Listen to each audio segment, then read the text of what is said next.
আউযু বিল্লাহি মিনাশ শাইতানির রাজিম। বিসমিল্লাহির রহমানির রহিম। দূরে এবং কাছে, দেশে এবং বিদেশে যে যেখান থেকে দেখছেন এবং শুনছেন, সবাইকে ওয়াকফা নিউজ বিডি থেকে সুস্বাগত এবং সালাম। আসসালামু আলাইকুম। আমি ওয়াহিদুল ইসলাম, বাংলাদেশ ওয়াকফা স্টেট ওয়েলফেয়ার ট্রাস্টের সাধারণ সম্পাদক।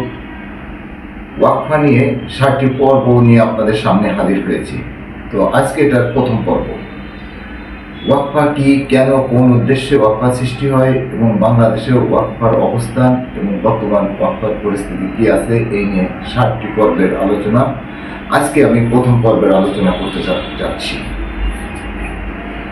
প্রথমে আপনাদেরকে আমি জানাতে চাই ওয়াকফা কি, কেন এবং কোন উদ্দেশ্যে ওয়াকফার সৃষ্টি করা হয়। ওয়াকফা আরবি শব্দ, এর অভিধানিক অর্থ জমা রাখা, সঞ্চয় করা অথবা গচ্ছিত রাখা।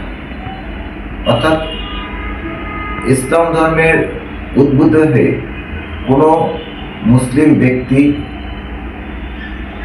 মানবতার সেবার কাজে, ইসলাম প্রচারের কাজে, এক কথায় মানবতার কল্যাণে যদি কেউ তার স্থাবর অস্থাবর সম্পত্তি দান করে যায়, তাকে ওয়াকফা বলে। 1962 ধারায় বলা হয়েছে, কোনো সম্পত্তি কেউ যদি ওয়াকফা করে তাকে ওয়াকিফ বলা হয়।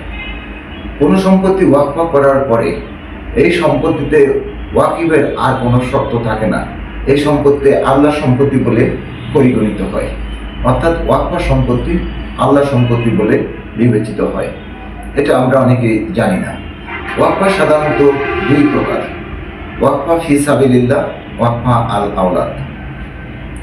ওয়াকফা ফি সাবিলিল্লাহ হচ্ছে ধর্মীয় কাজে অথবা আত্মমানবতার সেবায় এবং যে কোনো মানব কল্যাণের